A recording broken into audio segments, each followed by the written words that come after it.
Well, security pros. If you're tuning in again for the Sander and James show, welcome back. Sander, I think I haven't seen you in a few months, man. I've missed you. How are you?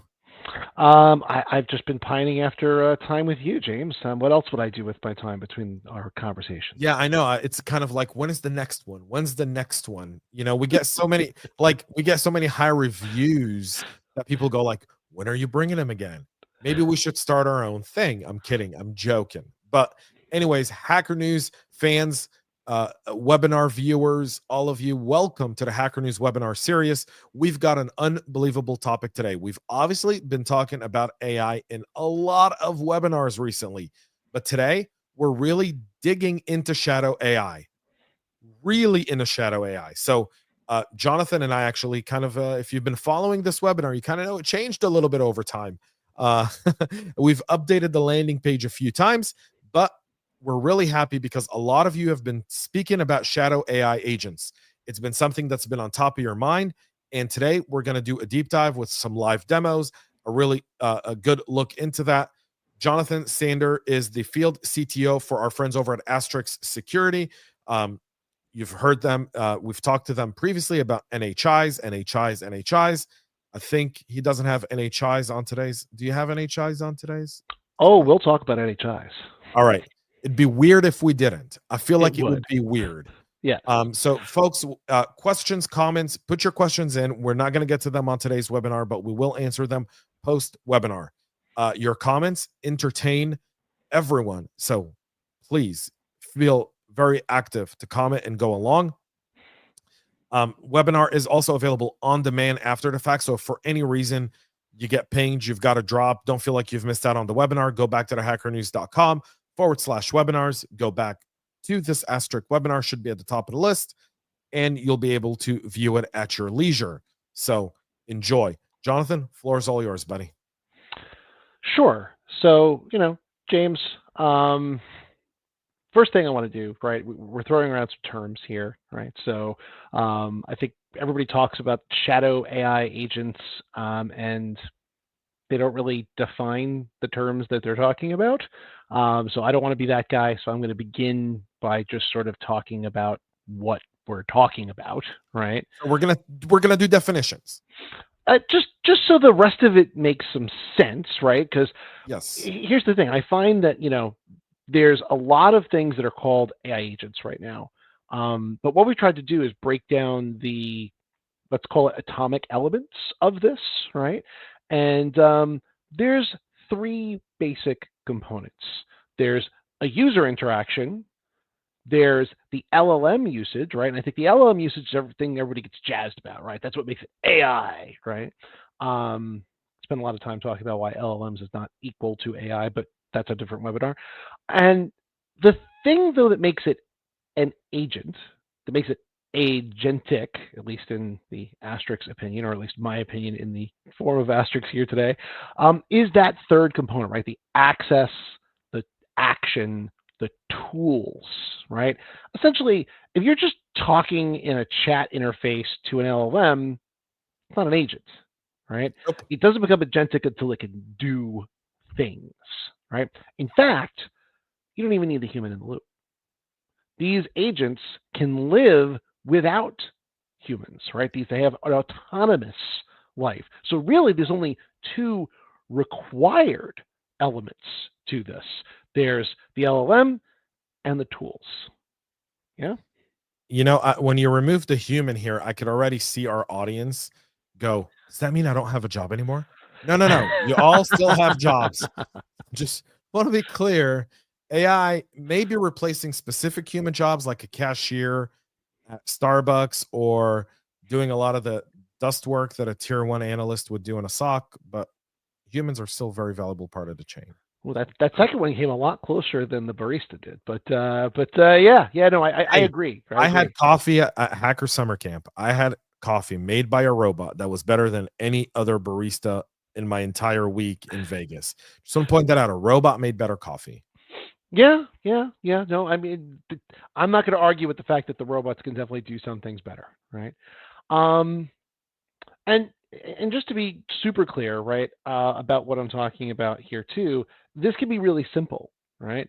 Some of you might have noticed I had this ChatGPT tab up. It's not because I was going to use it to make up my dialogue as we went ahead. What I wanted to do is just like make this very real. It's amazing to me, James. Have you ever gone in and created a custom GPT, James? Have you ever done that? Yeah, yeah, absolutely. Okay. So Right. so a lot it's amazing to me a lot of people haven't, right? And this is the ChatGPT interface for doing exactly that, right? And so this is their sort of baby's first agentic system. And you could do some things that already make people nervous on this tab, which is upload files, right? So all of a sudden, the files that you might have taken a lot of time to protect can be just put into this interface, but that's not the real fun. The real fun is down here at the bottom, right? This is where we create an action that a GPT might take. And I love that they set me up so well because default, the authentication is set to None. none. Now, of course, you can change that, right? And put in API keys and OAuth as the options here too. But the point is that, what is this thing going to be able to do? What is it that you're going to give it these capabilities of acting on? That's the reality we're looking at once I it just does want what to these point other out things. one piece of a comedy. If you go back to it, at the very bottom, it asks you for a link for a privacy policy. Oh yeah, yeah, yeah, Um, yeah. I don't know if I don't know if y'all enjoyed that or not, but I did. I found it very funny that they have none authentication by default, but hey, put in a link for your privacy policy. Right, right. Well, what is that good old phrase? Security theater, right? Or in this case, privacy theater, right? You got to be Compliance able to theater. look like you're caring, right? You got to be able to look like you're caring, right? And but that's the reality, right? Like that's what these agents are doing right now, right? When we deal with these guys. This is weird. My laser pointer is turned off for some reason, but the other thing that I want to point out that's a term that everybody hears, it's MCP, right? Model Context Protocol, by the way. I have heard so many wild ways that people expand MCP that are not that. I'm not going to even get it, but like, yeah, Model Context Protocol. And it's just an API wrapper, right? Like everybody gets all excited about it, but essentially the notion is that before MCP, if you had an LLM, you wanted it to talk to stuff to do things, you'd have a bunch of APIs you have to integrate with. After MCP, the LLM only has to know how to do one kind of integration. That is kind of cool, right? Like, I'm not trying to take it away from the coolness here because our friends at Anthropic, this thing makes sure that your LLM doesn't have to learn multiple types of language to do tasks. And considering language is sort of the whole point of these LLMs, right? That's good, right? To simplify that, it means there's less of the fine tuning in a literal sense in this case that you have to do to have it talk to and have actions happen for these different platforms, right? So it is a cool thing, but it's not like shockingly complicated, right? And what's also interesting here, our good old friends, the NHIs, are hiding out here as well, right? MCP doesn't skip authentication when it talks to these APIs. I mean, of course, unless you've got none as your authentication for your specific API. But if your API requires authentication, it's not like MCP magically removes that requirement. So you're going to have identities, in a sense, hiding behind these, right? Yeah. Make sense, James? It does. I mean, I, I, I like the way you explained MCPs. I think that's the best explanation of what an MCP is that I've seen Hmm. in ever. Yeah. No I actually offense like to the USB low thing. Like now, I wish I had that diagram. There's like this USB thing that they do, but the point being, it's not complicated, right? I think a lot of people overcomplicate it because there are a lot of like details you can get into, but ultimately, I think especially from a security understanding, if you think about it as another API wrapper, right, and you think about it as talking to APIs that already exist and have existing requirements, those are the things that will be key for locking this down and I understanding also what's want to point necessary out, there. like, I want to point out as a CISO, right?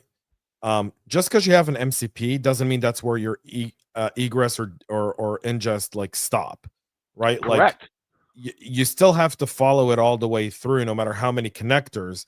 The only difference is you're actually able to control what's feeding in and out of your model a little bit better from your Correct. LLM, Yeah. right? And I Like, mean, in a lot of cases, these MCPs are actually running on endpoints. Like people are running correct. the MCPs on their literal laptop.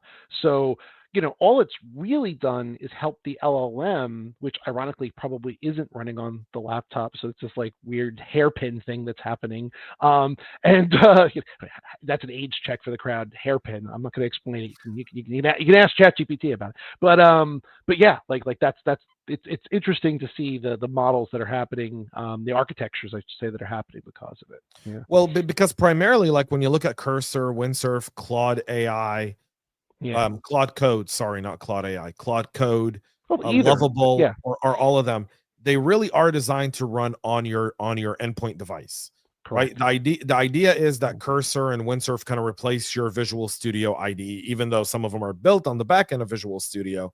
They're really kind of a new IDE interface for folks, and it's simpler, right? If you're not Yeah. very technologically savvy, if IDEs and writing code in Python or any other thing kind of scared you in the past, th- they're not as scary per se. Well, I mean, honestly, even if you are pretty technically adept, I mean, I use Cursor literally every day now. It's a if you had told me that was going to be true a year ago, I would have called you a liar. But I use it every day now because the ability for me to build labs, right, and have it take care of all the Terraform syntax, which, at some point I got to call, like, I'm too old. I didn't grow up with Terraform, right? I grew up doing everything with shell scripts, and Terraform is so powerful, but so confusing if you don't know the syntax. And having it do my Terraform for me, oh, amazing, right?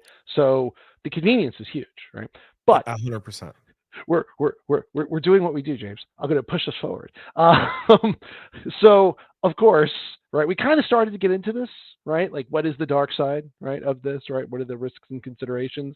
And we've kind of got it broken down into three different categories of risks here from AI.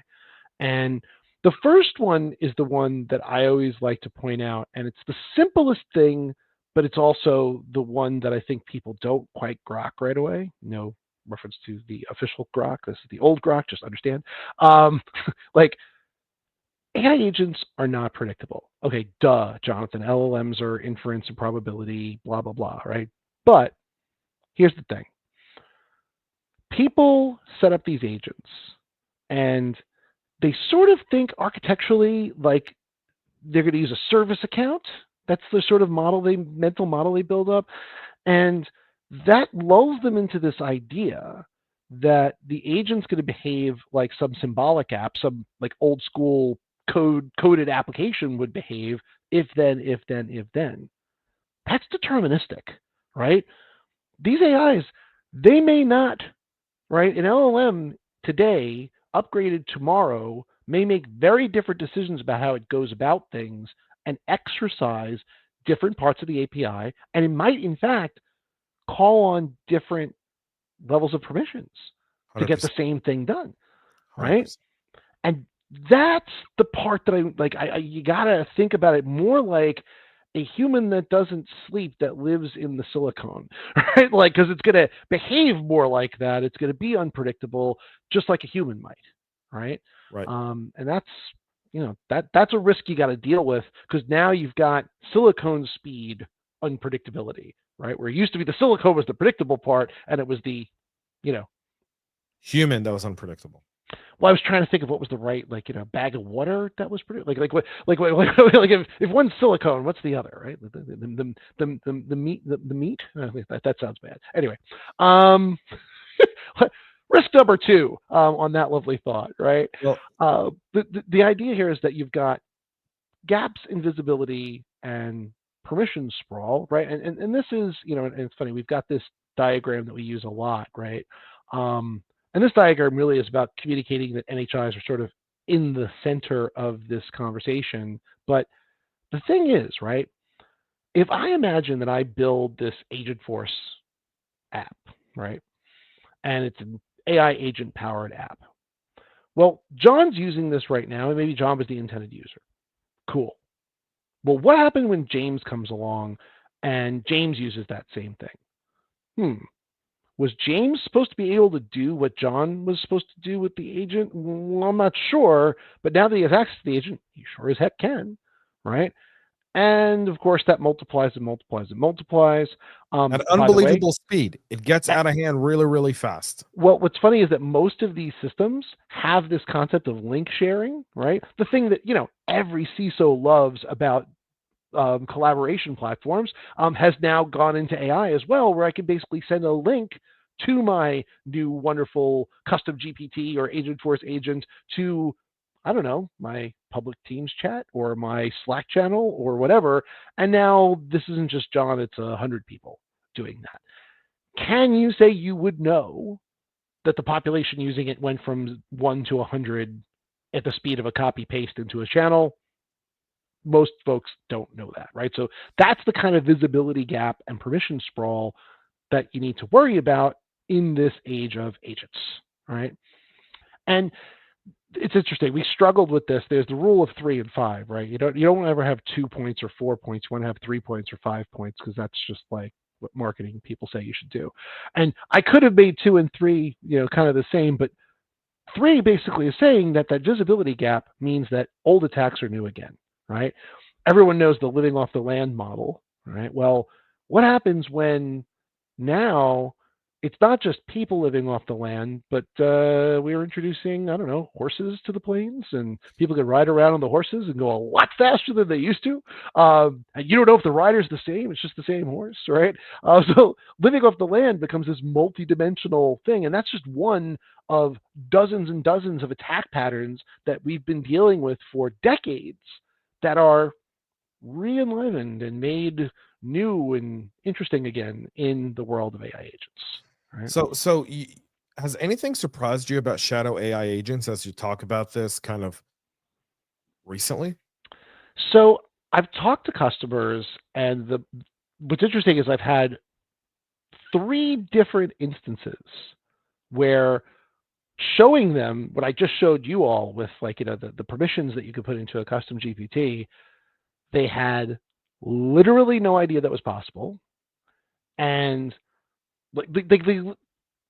some people just literally are not aware that the chat GPT that they're letting people use that they think is just a chatbot can be turned into an agentic system that easily. That has been the most shocking thing, is the lack of awareness of that point, right? And that's like the precursor to getting to these things here. Yeah, I mean, sorry there, I was talking on mute. But I wondered if that was happening, actually. I saw that. I was like, is he talking on I mute? was like, what? I muted myself and then I was talking on mute. So, and I was trying to kind of like, as you were saying that, my head was going through the fact that as you kind of said, like all these old attacks are now becoming new. And I think they're deadlier than before just because of number 2. So at least in the living off the land attacks before, we kind of contained it. And now with these visibility gaps, and then with these attacks coming again, and then with the expansion of the attack surface almost with zero control, it brings about a whole new challenge for practitioners. I'm not trying to be doom and gloom, but I'm definitely I mean, it's doom and gloom or not. It is you say, any interesting things. This is the reality for a lot of the people I talk to, right? I mean, here, so the way we talk about this, like from a marketing standpoint, oh God. So, okay, this slide's very, very marketing. Like discover, secure, deploy is sort of our methodology. Hold on. I've got something better. Give me one second. Where's my, I there love it is. doing these with you. No, you're good. You're good. There. Beautiful. Can you see the dashboard now? I can. Okay. Let me show you, not tell you. Like that would be better. So this is our dashboard, right? I'm going to talk about discover, secure, deploy, right? Or at least discover and secure, and we'll talk a little bit like theoretically about deploy because it's harder to show in the amount of time that we have. But basically what it boils down to is this. In our console, right, what we do is discovery. We build an inventory, right? And you might notice AI agents right there. So it seems like that's where I'm going to speed ahead to, but it's not, because it's not where it starts, right? What's super interesting is where it really begins is if we look under the integrations. This is what we've always had, right? These are the this is the capability to dig into all these different platforms that we support, right? And you can see a bunch of logos here that represent the platforms. And if I drop this down, you'll see a list of all the platforms that are actually configured in this demo lab that we use for demoing. But what I want to draw your attention to is the really cool looking badge, AI Agent Consumer. I want to make sure you understand what's going on there. What's happening is I didn't change the fact that I'm looking at non-human identities, right? Because non-human identity is still at the center of this picture from the Discover point of view. And in this case, I'm looking at an API key. And what I've done is I've identified that this API key is being used by a couple of these custom GPT things, right? Now, at this stage, this picture, I don't know a lot about these custom GPTs. I just know that they're in here using this thing, which means they have access to all of these rights, right? That also means that any of the risk that's inherent to that, right, might now be passed through, right? A never expiring token that has super admin privileges. Awesome. And it's in the hands of those two GPTs. Now, that is what we call a finding in the sense, right? The fact that this AI is consuming here. And, well, that's interesting. Live demos, folks. This is the beauty of live demos, right? When we do a demo and there we go. I had to turn off the live option. I don't know why. But here we go. Hold on. Here's what I'm going to do, because I know you can edit. So this is what we call a finding, right? And I've got my finding, and I go down here and I can say AI agent consumer. I'm going to apply that. And here we go. These are all the places where I have AI agent consumers. And just to get like even geekier, I actually love looking in the docs for this one, because essentially in the docs we have the full what we call fingerprinting readout. And essentially, and what's funny is that I often go here because there are more rows and things being added to this table like every week with every sprint because we're actively building on this. But this basically means that for my discovery, I'll be able to find these types of AI agents on those platforms, and this is going to keep growing in the number of rows and in the contents of the second column, and maybe there'll even be new columns as we added new features here. But the point is that that is what you're finding in this discover section, right? But secure implies that you can actually go in and do things, right? Now, I can already do things from a remediation standpoint for the non-human identities, right? So I can remove integrations that are not being used. I can reduce permissions. I can do all these things, but these are identity focused. If I plug into the AI platforms themselves, right? If I treat them like a first-class citizen, that means I can now start securing the AI platforms. And this is the next level, right? This is me going in and securing AI itself. And it's very similar in the sense that I've got the same idea of putting something at the center, but now it's the AI agent. And I'm saying, here's the AI agent, and here's all the things that it is using to access stuff. And by the way, here's the humans. And by the way, this one actually happens to have that link sharing thing I was talking about earlier, right? So that means that like if John Smith, the agent owner, gave this to Linda, but Linda sent the link to Jason, and then Jason puts the link in chat, next time I come in here, maybe there's 50 people, right, all using the same agent, right? That's the level of visibility you can get when you plug into the AI platform itself, right? You kind of flip the view and sort of center in on the AI, right? The deploy part of Discover, Secure, Deploy is when we actually start doing things where we create secure, short-lived, least privileged identities to give to these AIs right from the beginning. But that's a build time thing, and that's not as simple as going into this console. As anyone who has ever built an agent from the ground up knows, that takes a little bit more. But like basically, it's a set of APIs. It's a system that you can deploy on your side. It's not cloud hosted, basically deployed on your side. And you can then have it be the identity layer for your agent, right? Yeah, I'd love to hear from our audience, like in the question marks that we'll see after the fact, like, and in the comments. Like, if you've built an agent, you've had these issues, if you could just submit like a question, because questions Yeah, are going to be better than comments in this case. We'd love to hear your stories. I James, think why are you so lame? Question mark. potentially, um, but I would love to hear war stories.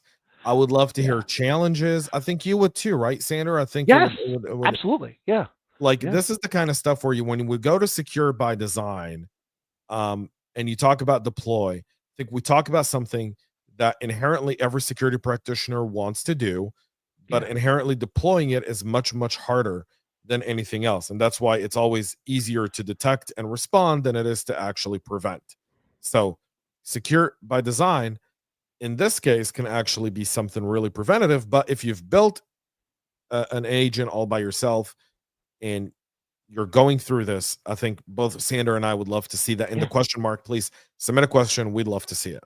So, and what's interesting is that the conversation we're having with a lot of folks right now is how they want to be enabling of AI, mostly because the board is telling them they have to be, and a lot of people building these agents right now are struggling with the identity aspects of this because especially provisioning access and essentially deciding what access to grant something, these are really hard problems. And when you've got the board stepping on your neck to get it done tomorrow, going through the old processes is not feasible.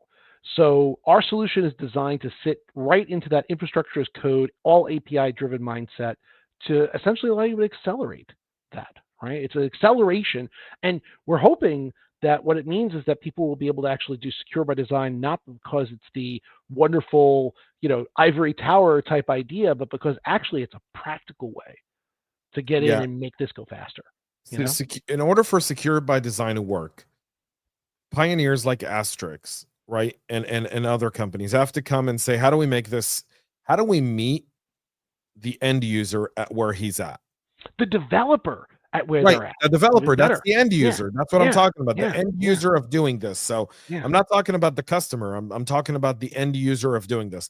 How do we meet them where they are? And if Yep. we can meet them where they are in an unintrusive, very cohesive manner to their workflow, it becomes much, much easier to do secure by design. In the early days of security, and there's plenty of people on this webinar that are watching it now that have gray hairs like me, and Sander has really good genes, so he doesn't have them. I've He's got got my Reed Richards, Doctor Strange you've type got your thing. wings, Yeah, you've got I your wings do. from The Yeah, Sopranos. there we go. Uh, Yeah, it's right there. you've got the wings on the sides. But if you've been around this long enough, you remember when we used to try to force developers and engineers out of their native environment to go somewhere else, and that failed miserably. Yeah. Yep. That failed. Now, I just want to point out we're about 28 minutes. I think, Sandra, what we got, like 5, 6 more minutes, 10 more minutes left. Yeah, I promised practical recommendations. That's what we're going to cover next. Yeah. All right. So, one thing for those that need to drop, thank you for being here. One. Number two, you want the practical recommendations. They're available on demand. hackernews.com/webinars. Go back, watch the last 10 minutes. You can skip right through it. So do that, or you can enjoy our conversation all over again. Maybe you'll get more nuggets out of it. There's Or you that. could play it at 1.5 speed, and then it sounds a little strange, but you'll get it done faster. Oh, dude, it would totally be like, I'm sorry, I'm gonna bring out some commentary. It'd be like Ben Shapiro, like, like you have to slow down Ben Shapiro to listen to him. You know what I mean? Because he goes like No comment. practical So recommendations, buddy. back to recommendations. So we've discovered some things about how to get this done that you can implement like now, right? Without asterisks. I'll even say that. I'll be so bold. And that's what we want to share, right? So first of all, if you're looking to recreate the fingerprinting, which is really what people ask about all the time, there's a couple of different techniques. First of all, a lot of these agent platforms are going to use actual OAuth apps to do their access, right? I joke about the custom GPT thing, but as you notice, there is an OAuth option there. That is the one that's going to be the most likely because that's the one people have access to. They don't have an API key, right? They certainly don't have unauthenticated APIs. So what are they going to do? They're going to use that little allow, accept, whatever your platform's button is to do an OAuth authorization flow, right? That's how they're going to get that done. That means you can track them through that, right? Because there's a beautiful amount of metadata in those OAuth transactions. And if you know how to extract that metadata, you too can figure out what kind of what entity is on the other end. I'm here looking at the Claude for Gmail one right now, right? Or the Microsoft permissions one is another one, right? But these are all the Claude examples, right? Trying to spread it out, make it even. I showed a little ChatGPT, now we show some Claude. Another fingerprinting technique, you can't beat the classics. IP addresses, right? This is a table built for me by ChatGPT, and I literally just asked it the question on the screen. So if you want something similar, we're not going to pretend it to be identical. You can ask ChatGPT or Claude or Gemini, whoever's your favorite, the same sort of question, and it'll go build this for you. And I found actually I went and proofed this because I'm a trust but verify kind of guy. It's nice to get this list, but that just means that I could go out and find the information myself now. And this was all correct, right? There are actually, in fact, IP ranges published for a lot, but as you can see trailing off at the bottom, not all of these systems. And what that means is that you too can find out where these things are coming from and use that to fingerprint what they're, what kind of activity you're seeing, right? So that's a cool thing you can do. And last but not least, on the sort of technical, practical recommendations, again, the classics, user agent strings. Believe it or not, a lot of them, especially the MCPs, by the way, are putting in very parsable and clear user agent strings. And that's another thing that you can do to find out if you've got AI playing around in these spaces, right? So these three things, especially if you combine them, give you a lot of power to be able to see where AI is actually at play in your world, right? It's get some of that discovery done. Now, of course, we could shortcut it, and we'll do that for you. But if you want to build it yourself, those are the methods that are the easiest to get to. The rest of it is a lot of machine learning and things that we don't have time for right now. The last thing that I'll say, right, is the other practical recommendation here is the only kind of department of know that security should be is the KNOW kind. And this idea that the board is pushing this so hard, executives are pushing this so hard, it means that the developers are under a lot of pressure. You actually have things to offer here because what's interesting, James, another thing I see is this gridlock, right? Especially with my old Snowflake colleagues where they're dealing with a lot of really sensitive data in the system and they're trying to introduce AI to it. They're kind of gridlocked between, well, we want AI, but we've got this data and we can't make them touch because we don't have anything to connect them securely, right? If you can offer ways, methods, even just knowledge about how to do that more securely and connect that data to those systems that they want to use that data, you're golden, right? So that would be, a very practical recommendation. Be the department of KNOW, right? Yeah. And we can do that, right? Collectively. Well, we as an should do industry. it. We Yes. should do it. Any idea whatsoever, on the fact that you cannot do this kind of stuff, that you can't BS, that you've got to say no. I read a policy a few days ago from someone that says we by default block everything, and they by default go around you. Like it's really, really simple. People Lit- go around it. Burying so your it's, head it's, in it's the funny, sand James, this is a morning, dumb strategy. this morning, I talked I talked to somebody. It was actually really funny. It's funny you say it because this dude, I'm not going to say his title actually. Now that I think about it, but point being that what he said was, he's like, I was like, well, what's your, how are you dealing with AI? He's like, well, we're officially a Gemini shop and we block everything else with Prisma. I'm like, okay, cool. And so are you interested in thinking about discovery? He's like, oh yeah, I'm sure everybody's going around the way we blocked it. So like, I was like, I like this guy. Like, he gets it. Like, he's forced into sort of an old habit of blocking, but he knows that it's not really going to be super effective. So he still wants to do Look, discovery, 100%. Look, you can't block stuff, right? Like, nothing frustrates me more. And I'll say something. I was at during Hacker Summer Camp. I was at an event, private CISO event, maybe 30, 40 of us in a room. I was on a panel with two other esteemed colleagues, and one of them goes, kind of defaulted to the whole idea as we were talking about, because you couldn't not talk AI right? at Hacker Summer Camp. And he goes, by default, we block. And I pretty much lost it at that point, right? Because like, I visibly like shifted in my seat, which I don't typically do. And I grabbed my mic and I was ready. And the moderator noticed that, and he just kind of handed it off to me. And I just said something very simple. When you wonder why we have so many basic security events happen over and over and over again, remember that by nature, when we say no, when we tell someone that you can't do something, they're by nature going to go and find another way to do it.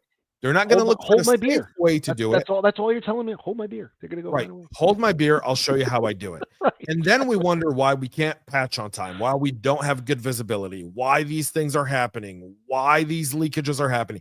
How did someone get their hands on OAuth tokens from a fourth party to a major third party for a fortune, for the best fortune companies in the world, right? Like, all of this plays into the picture.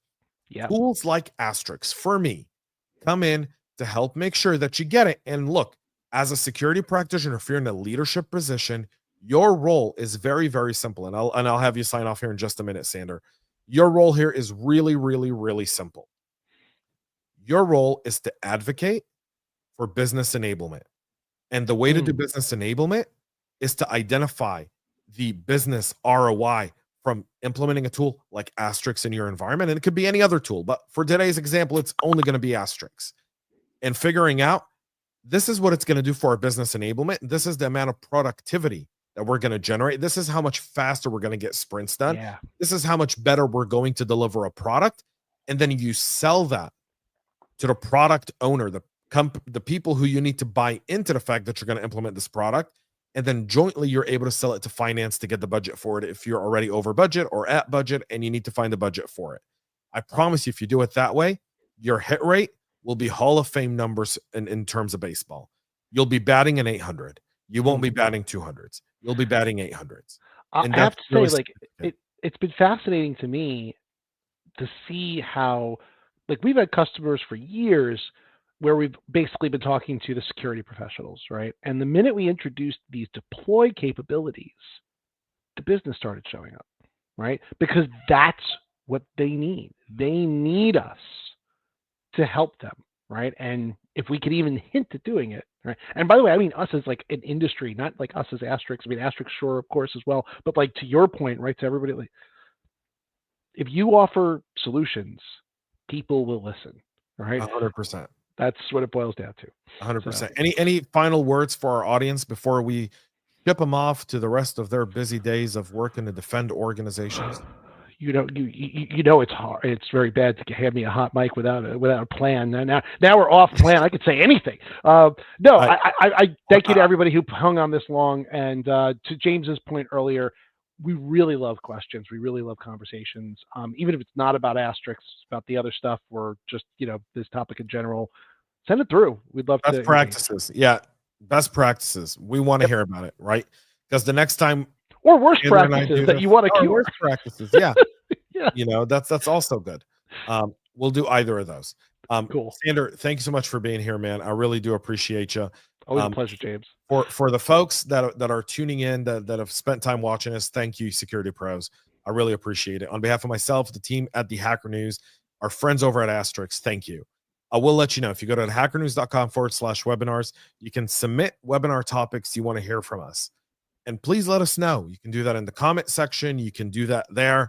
We bring people like Sander because you keep asking for them, right? So let us know. We'll bring more topics, more and more to y'all. So go to the hackernews.com/webinars. Check out our friends at is it asterix.security or asterix.com? Oh no, I should know that. We didn't plug. We didn't plug. We need to plug. Plug. Help. I believe it's dash security. It's asterisk that I'm pretty Yeah, sure it's asterisk dash security or security. asterisk dot security. Security. Yeah. Asterisk That's what I was dash saying. security.com or Security. asterisk That's what I dot said. security. I was like, Yeah. asterisk.security, right? Because I it's not know. asterisk.security.com. It's asterisk.security. So go So check you know out our what? friends at So Asterisk. there we go. That's the preview. Supposed marketing tool can't remember his own website. I'll just say I'll make sure Jackson knows not to hold it. That's right, exactly. Don't let this guy back on. He doesn't even know the website. No, Jackson. If you take him away, I'm never moderating. All right, that's it for us, folks. Thank you so much. Thank you, Sander. Good seeing you, buddy. And stay cyber safe, y'all. Thanks.